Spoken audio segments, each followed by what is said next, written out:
Apex is one of the only players who has changed teams with every proper French shuffle, moving from LDLC to Titan in the first, Team Envious in the second, G2 Esports in the third, and finally Team Vitality in the fourth. He also sometimes plays with folded mousepad, which is interesting for sure. Broky is the first and only Counter-Strike player from Latvia who has won a major, and he was the first esports player to be nominated as Latvia's Sportsman of the Year in technical sports category. Other nominees there were Latvian motor and auto racers. In the end, the award went to 17-year-old brothers Daniels and Bruno Lielbardis, who won 5th place in the World Motocross Championship. Coldzera has his graffiti tattooed on his biceps, and if you didn't know yet, the graffiti has 4 skulls on top of the AWP because in addition to the wonderful jumping double kill, in total he got 4 kills in that round. Device was a top young badminton player in Denmark, plus some of the top teams in his country wanted him to play for them. He decided to turn them all down though to pursue esports, as Device eventually had significantly higher level of passion for Counter-Strike. By the way, he was also listed on Forbes 30 Under 30 Europe Sports and Games in 2020. Electronic has stated that he has huge fear of flying and that severe turbulence makes him extra nervous, but it's not known if the consistent travel from playing professionally has helped him to overcome his phobia or not. Flusha, aka Robin Rundqvist, donated some of his Pantanera prize money to Fallen's team Kaboom, the future Luminosity, so they could fly to LAN qualifier for ESL 1 Katowice 2015. By that time, no one believed in them and thought they were gonna lose in the qualifier, but Kaboom managed to qualify and finished on 5th to 8th place on the major. What a gentleman move by Flusha. Get Right's nickname was given to him by his oldest brother, and it originates from the American company Get Right, a download manager before torrents and stuff. It still seems to exist on web. Hobbit's favorite movie is, you guessed it, Lord of the Rings, and his favorite skin in the game is AK-47 the Empress because it reminds him of his wife. Beautiful stuff. You can get beautiful skins on skinvault.gg, a sponsor that I'm also involved with. Here you get low fees with nice bonuses and large selection of many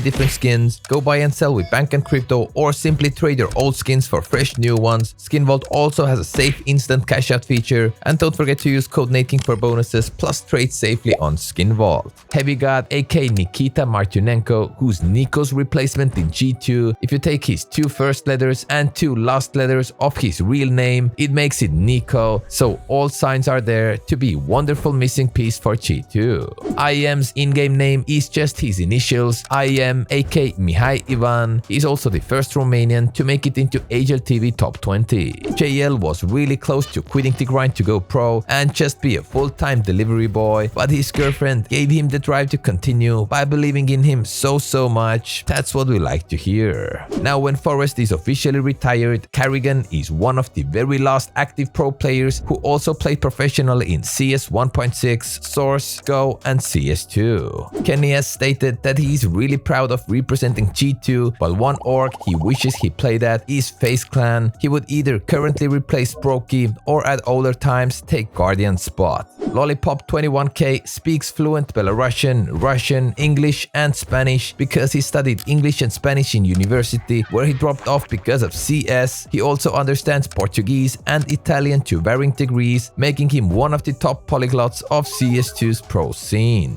Magix is the longest standing member of Team Spirit. He joined the team in 2019 at age 16, which means that he has also shared the Spirit jersey together with Wonderful, who played in this team for around a year from mid-2022 to mid-2023. Nico started playing CS at 6 or 7 years old at a LAN cafe that was owned by his own parents. He also played one of his first LAN tournaments with his dad being in the same team. According to Nico's own words, he was not great, but still decent for that time. By the way, Nico had no PC at home until he joined Mousesports in 2015, which is crazy, but makes sense as he was so used to playing a LAN cafe and in a room where there were slot machines behind him. That was also the main reason why he needed PC at home, cause slot machines started bothering his comms as everyone could hear the slot noises in the background. Oscar's surname Stachny translates to happy or lucky. Pasha Biceps loves Dust 2. In fact, if he could pick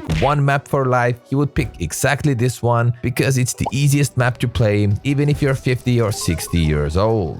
Queenix was a participant in the Gamers Season 1, which was a reality show and a unique opportunity for Scandinavian gaming talent in CSGO to become esports pros. The 12 young talents lived in Gamers' house where they got professional help to maximize their abilities. Queenix managed to win the first season with his blue team coached by Spawn. By the way, Prolon also played in the very same tournament. Rob's scar under his eye is from an accident with a steaming hot iron when he was only 6 months old. This skin from my arm is under my eye. I was like, I don't know, maybe 6 months old. So I was crawling and I pulled a steaming hot iron on my face. Simple has said he likes Oscar as a person, but added that he didn't want to play for Hellraisers because he just didn't want to play together with Oscar because he felt Oscar played stupidly and was a baiter who played too much for kills. I like Oscar as person, but he's so stupid in the game. When Twists was living in Kelowna, he received rides home from school from his former teammate Ocean, who lived in the same city as him, so that he could make it home by 4 PM to play their online league matches. Uzi plays with TFGH instead of using WASD to move in-game. He is also permanently banned from Valve events for match fixing an Epsilon Overgaming ESCA game.